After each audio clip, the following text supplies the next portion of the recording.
In this presentation, you're going to get some great tips and tricks for when you conduct remote internal audits in your organisation. Hello and welcome to our ongoing series of compliance and business improvement presentations presented by Mango. My name's Craig Thornton and I present these sessions on things all to do with compliance. We will be joined in this presentation by Andrew Thornhill from IRM Systems. He's based out of Melbourne in Australia. Excellent. Thanks, Craig. Welcome to everyone listening. We appreciate you listening in and I hope everyone's doing okay in difficult times.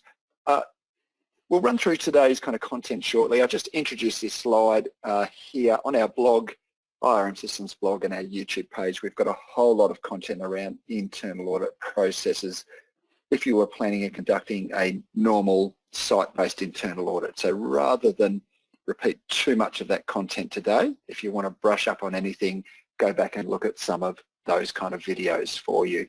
But today's topic, how do we conduct remote audits? And we'll have a focus on internal audits as we do that. So we'll look at all of these topics here today, why we might need to do remote audits, very brief refresher on, well, why as a business do we conduct internal audits? What's the benefits? It's important to keep that in mind. What's some risk and opportunities around remote auditing? In contrast to our normal kind of auditing might be. The next two, people and equipment, are two kind of key areas where we really do need to work through a few issues and make sure we have kind of the right tools and equipment in place and our auditors are comfortable, and then we'll step you through some of the steps involved in remote auditing. Okay, so this is really just coming back to what's the purpose of in any type of internal auditing, whether it's remote or site-based within a business.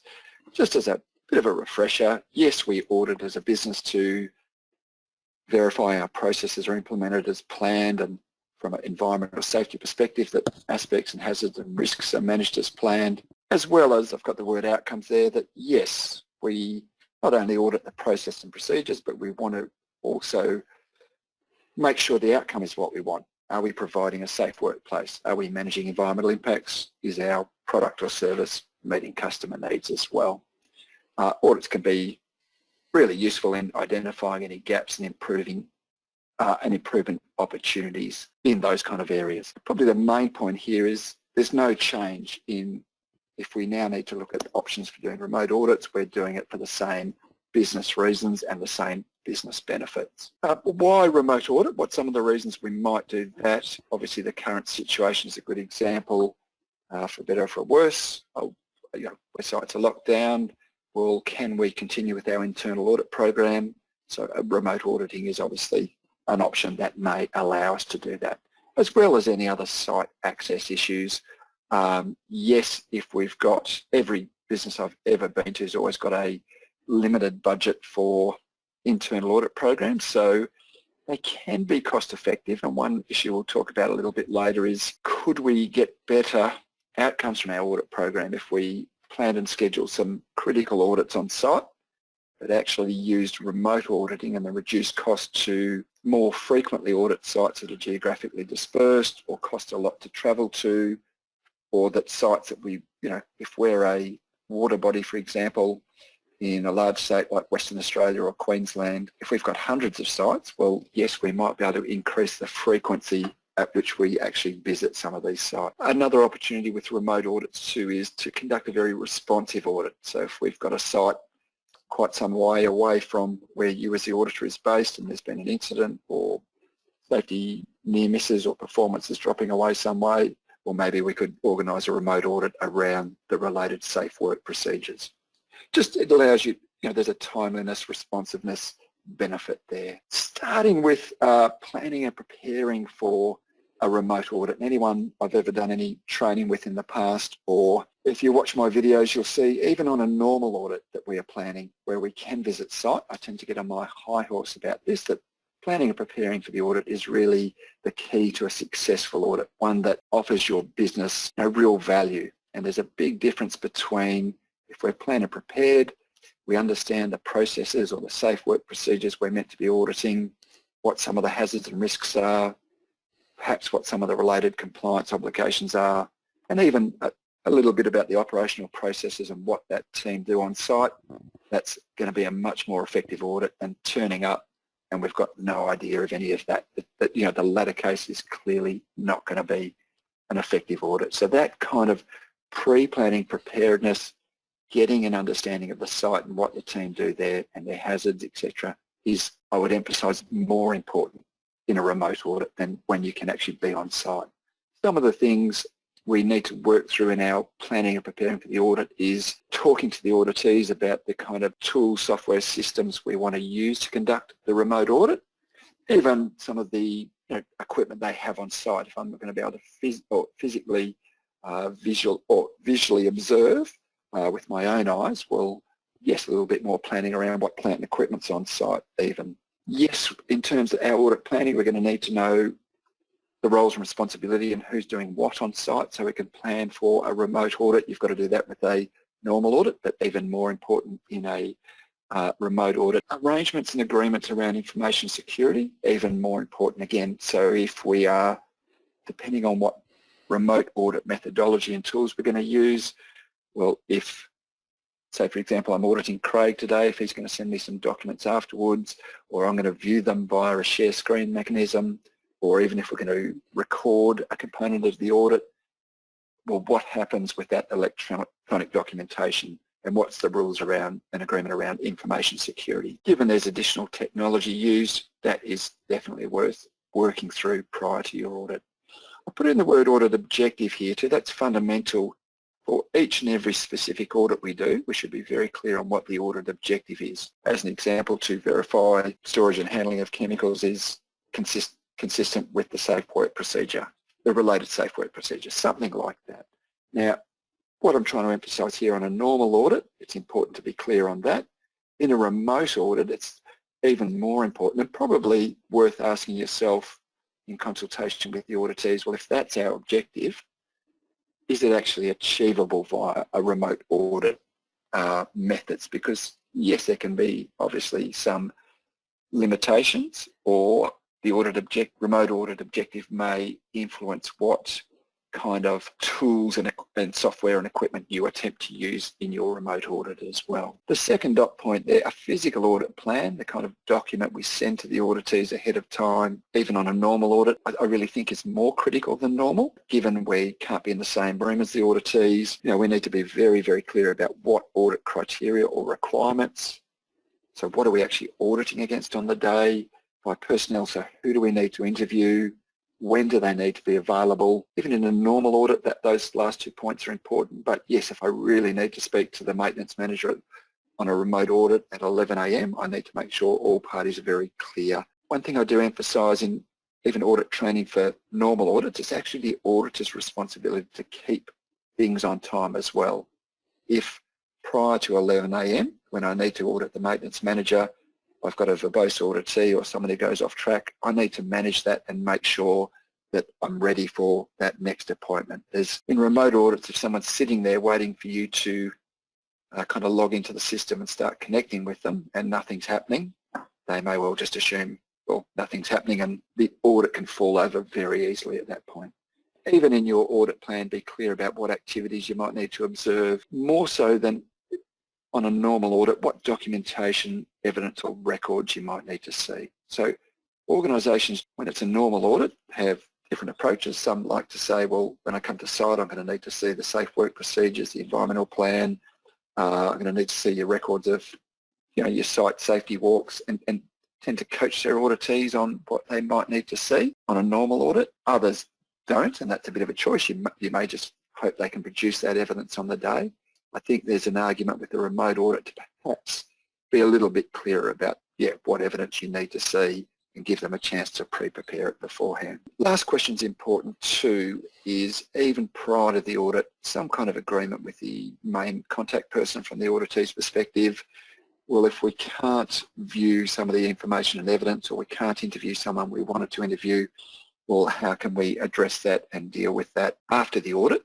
If that information can't be shared remotely or as we planned, what are we going to do in that case? A little bit of contingency planning, essentially. So just going to move on. I mean, looking at the risks and opportunities with remote auditing as approach to auditing, and I'm sure people could add to these slides here with some suggestions as well. Some of the guidance documents around remote auditing. It is a topic touched on in ISO 19011, the guidelines for management system auditing, and certainly the approach the certification bodies are looking at around remote audits too is to say, well, we need to be clear on our audit objective, look at the risks and opportunities to that objective, and if the risks are manageable, then yes, remote auditing, let's proceed with our plans to conduct the audit remotely. So some of the risks, some of the things that could be more difficult to manage or impact on our audit objective is, yes, obviously via remote audit. Here's just some suggestions. You can just read them there, but obviously communication is slightly more difficult than when we're face-to-face. There is some risk, even in a face-to-face side audit, but that certainly in a remote audit, that auditees deliberately direct you away from or choose not to show you something that perhaps you could observe if you were on site. Yes, that is a bit of a risk. The last one there, these are just some basic suggestions. There's a lot more. But yeah, auditees, I mean, audits can make auditees a little bit threatened or uncomfortable at times. If there's an extra layer over that where they're not that familiar or comfortable with remote interaction technologies, then that could just add to that. I'm sure as a group we could build a big list up there of both the risks and opportunities. Some of the opportunities I think I've already touched on. Yes, reduce cost or to cover more sites, or even perhaps interview more people if we are certainly organisations that are national or have quite dispersed, geographically dispersed sites. You can probably get better outcomes across your audit program by looking at, for the same cost, by looking at remote audit means. It's certainly should be something they are considering. So I'm just coming back to a couple of key issues around the remote audit process. And the first one I have touched on just a moment ago. Yes, one of the things we always emphasise in our internal audit training is to manage people, communicate effectively, because auditees can be a bit nervous or threatened by the process.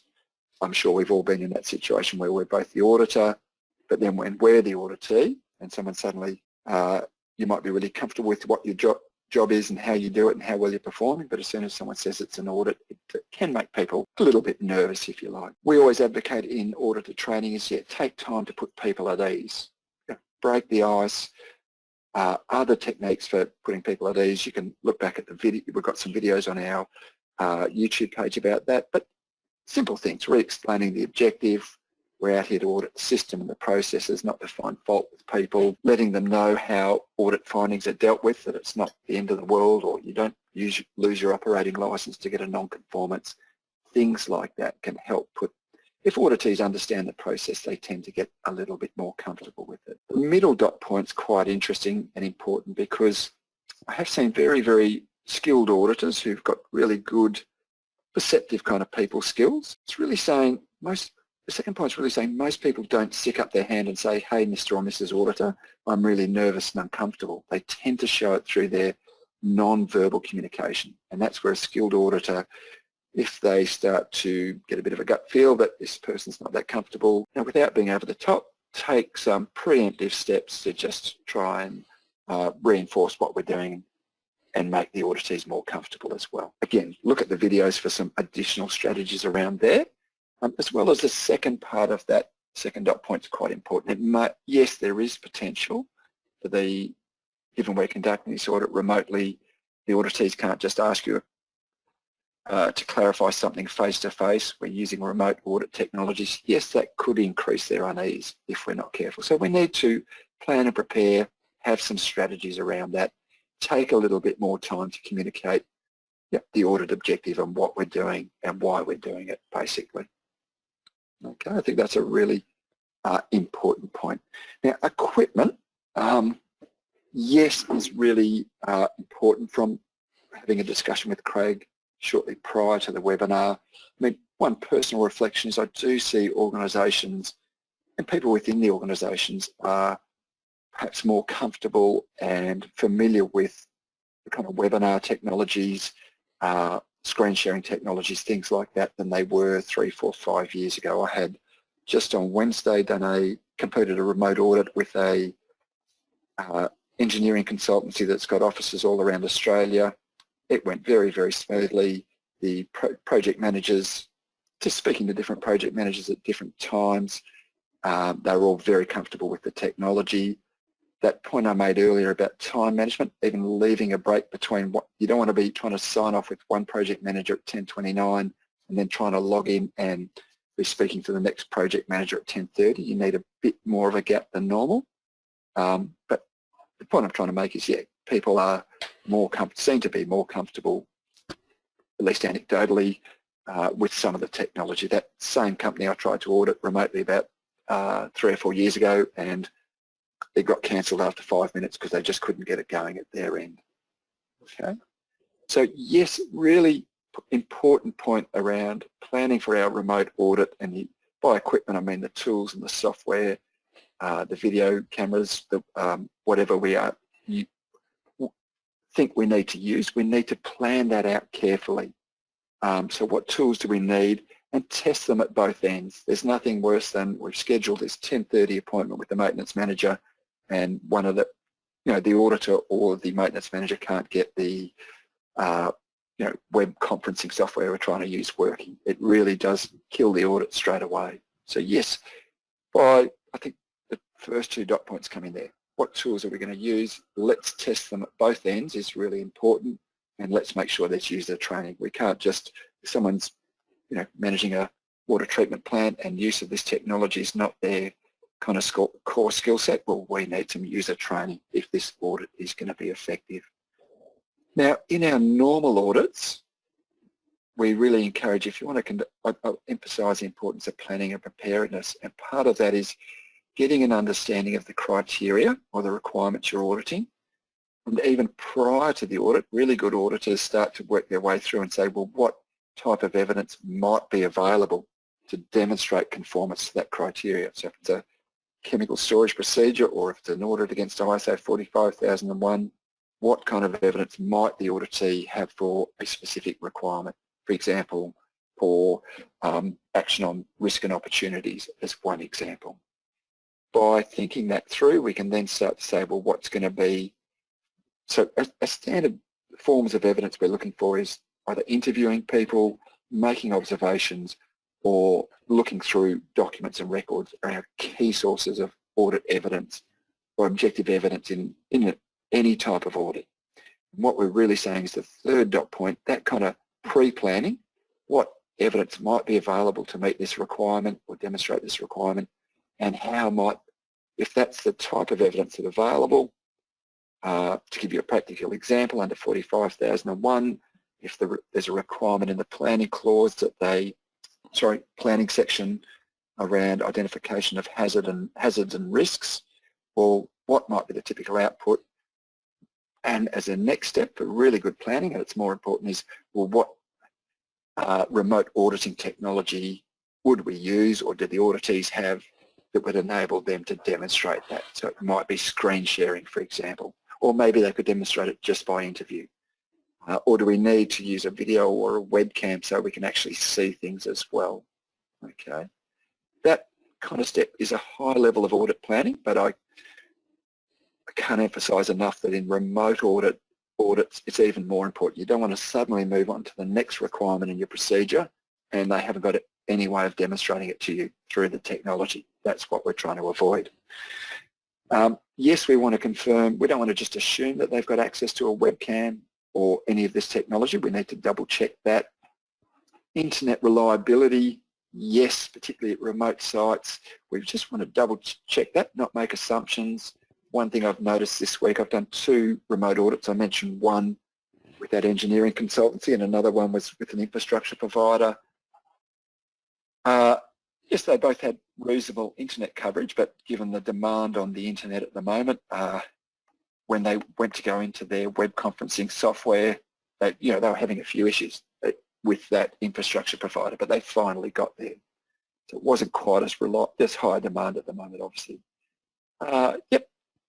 The next point's really making sure we have that information security access rights, and not to just, not to just plug Mango, but those kind of software options are quite good in that you can create a access profile for your auditor and limit what they need to see.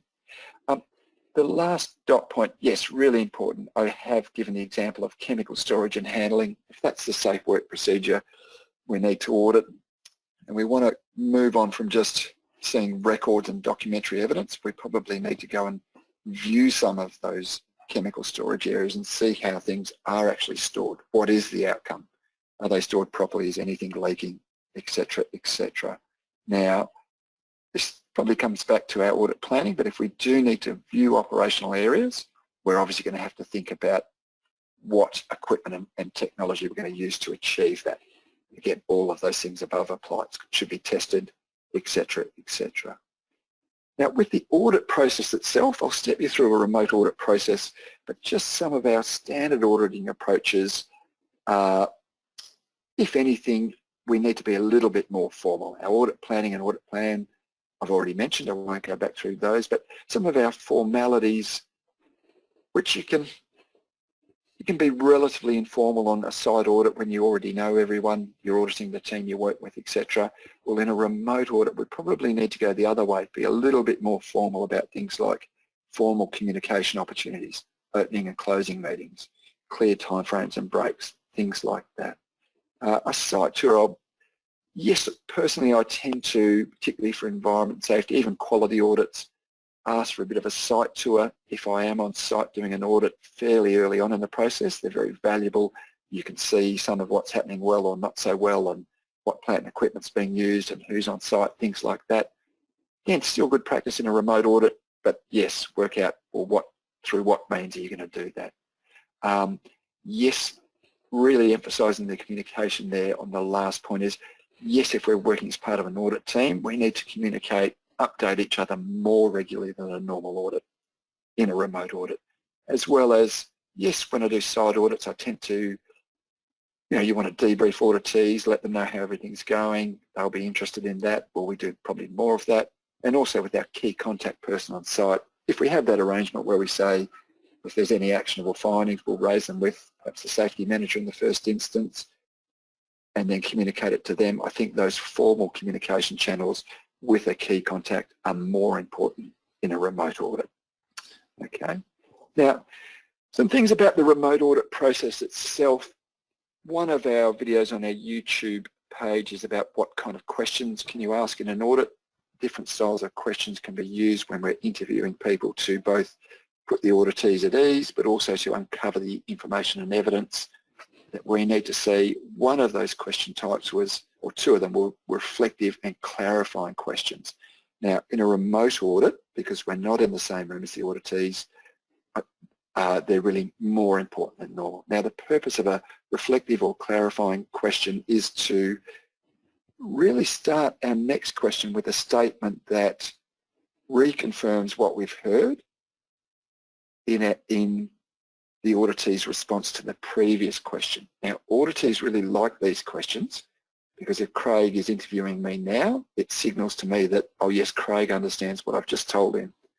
Particularly around, it's a way of building, I guess, confidence within the auditees that you are treating their information appropriately and you understand it. So if Craig's just given me a response around something that's really critical, that's in a normal audit, a good time to ask a reflective or clarifying question to say, well, Craig, let me see if I understand. When you inspect the incoming goods, you check X and Y and Z, and then it needs to be signed off by the warehouse manager.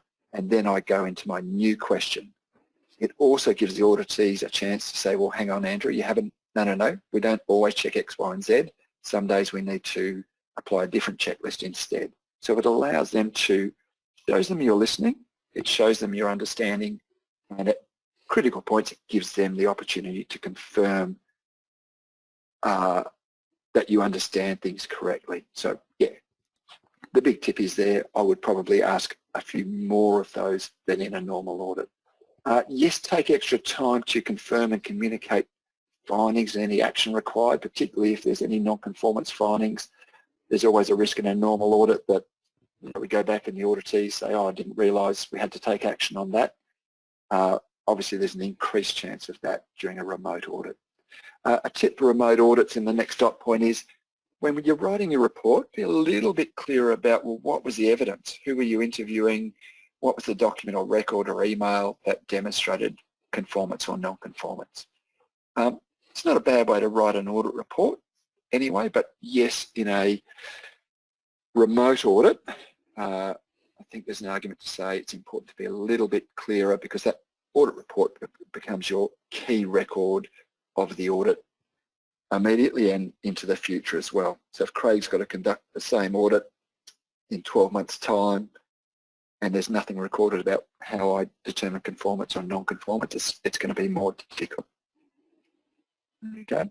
One really important point too, and I have seen some misunderstanding here where I say, well, it's a non-conformance because the auditees couldn't demonstrate that they've got their safety data sheet, something like that.